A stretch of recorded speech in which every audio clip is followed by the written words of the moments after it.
This is NDTV, and you're watching Classics.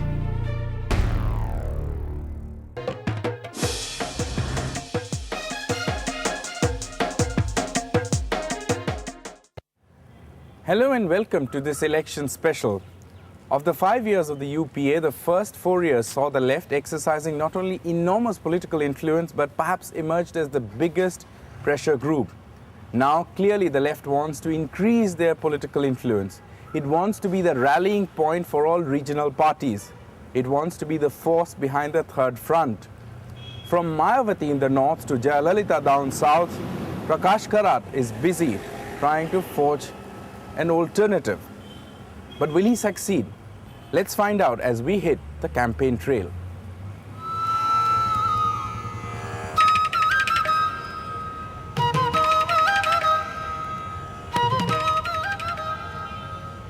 We start from the temple town of Thrissur in Kerala. In 2004, Kerala catapulted the left onto the national stage. 18 of the 20 Lok Sabha seats in the state also meant left's best performance ever nationally. But that's history. Now there is talk of a sweep by the Congress-led UDF. We bump into A.K. Antony, Congress's star campaigner, at the same government guest house where Mr. Karat is staying. How are you? How are you? We are generally tracking about meeting. What's the mood like? Upbeat? What is the mood like? Very encouraging. We catch up with Mr. Karat just before he leaves for a press conference at the Thrissur Press Club. A press conference followed by Mr. Antony's press conference. I mean, meet there, same place. Oh, you'll it's meet. A press club.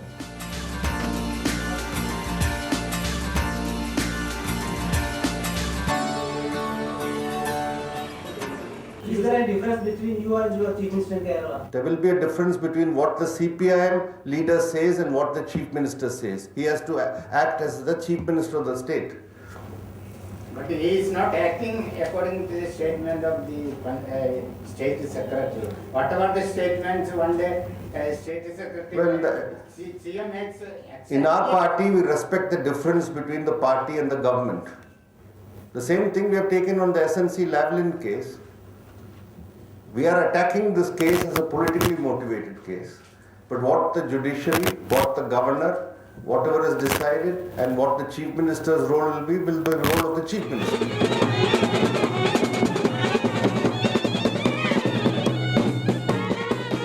സഹോദരി സഹോദരന്മാരെ, ലോക്സഭ തെരഞ്ഞെടുപ്പിനെ പറ്റി ചില കാര്യങ്ങൾ സംസാരിക്കാനുണ്ട്. പക്ഷേ മലയാളത്തിൽ അതിനെപ്പറ്റി സംസാരിക്കാൻ എനിക്ക് ബുദ്ധിമുട്ടുണ്ടെന്ന് എനിക്കറിയാതെ വന്നു. It's like Walmart had come into India. It would have meant that lakhs of our small shopkeepers and traders would have lost their livelihood.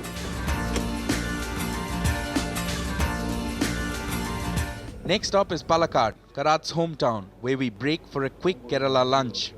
Native place. So when you come here, do you look up? I mean, you meet your cousins and family.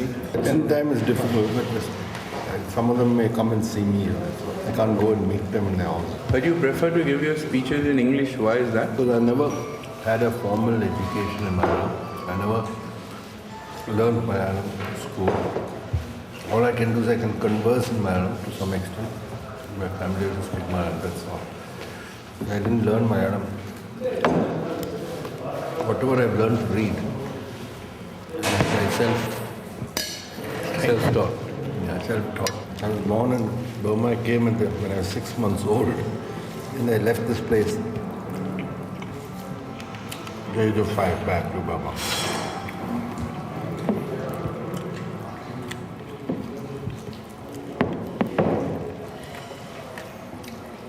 Your father there worked, I think, with the railways. Yeah.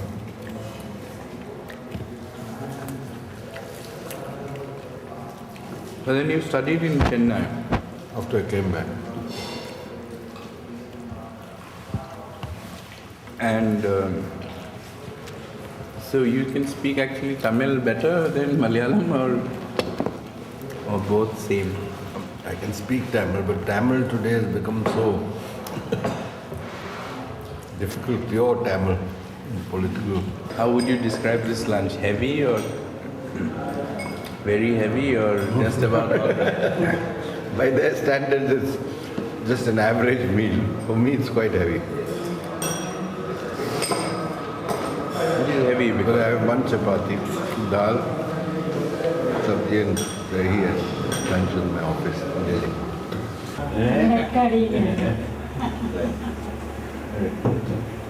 അവിടെ ഒരു chair ഉണ്ടായിരുന്നു. അല്ല വീട് കാണാൻ വന്നിട്ടില്ലല്ലോ ഇപ്പോൾ വന്ന് 2 ദിവസം ഞാൻ മഴയെ കൊണ്ട് വന്നിട്ടല്ലോ. പഴയ വീട്ടിലല്ല പുതിയ വീട്ടിലായിരുന്നു. Definitely, 100%. supporters of CPM. Definitely, wherever brother is there, we are there with him. Karat's 1, 2, 3 of elections reject UPA's foreign policy, no to their economic policies, and a total rejection of BJP's politics.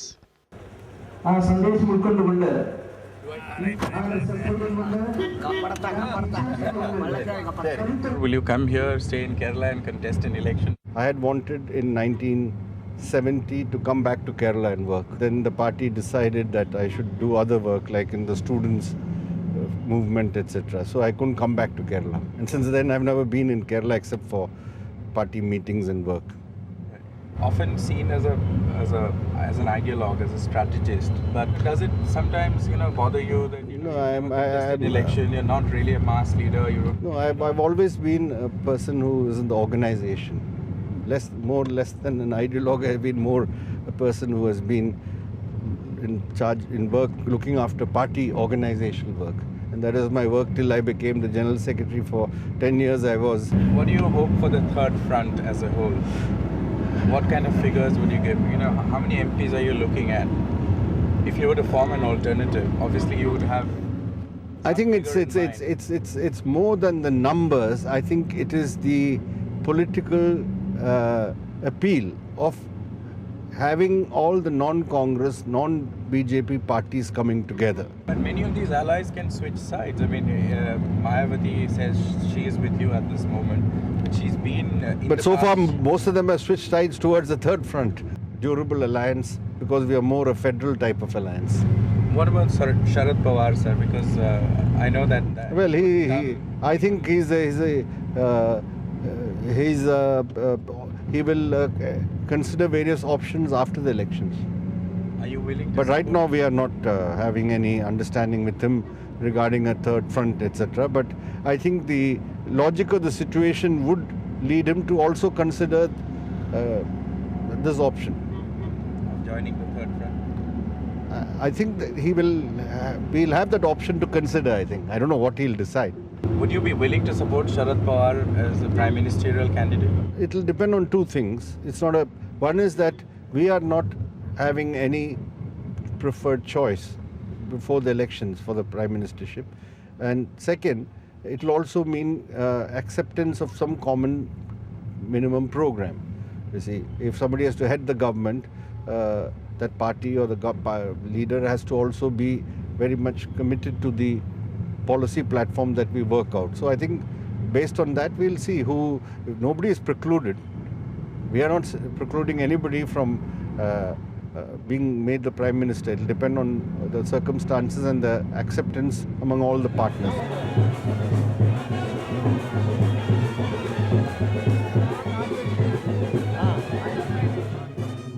I read somewhere that you like to read crime thrillers.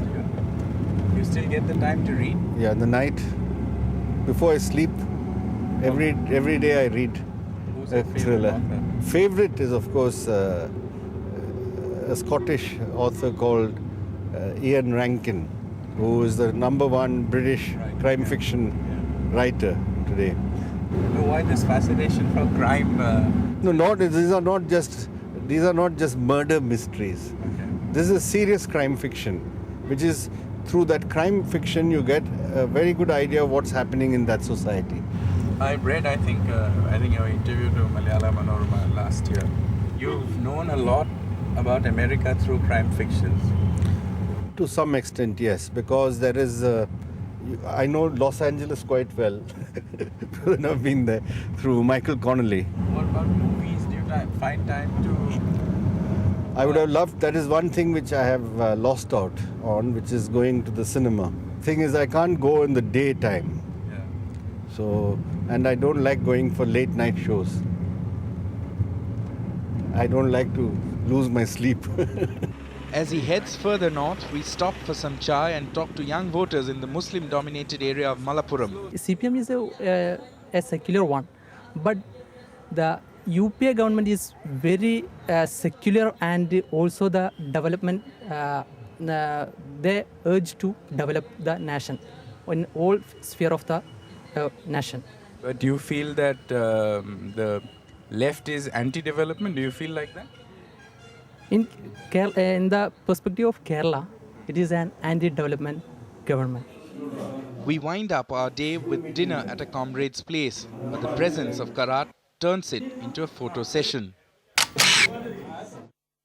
After some really intense campaigning, it's time for Mr. Karat to call it a day and time for us to wind up. But as he goes about striving for a third alternative, he sure realizes that these elections are going to be a political thriller that's sure to throw up quite a few surprises.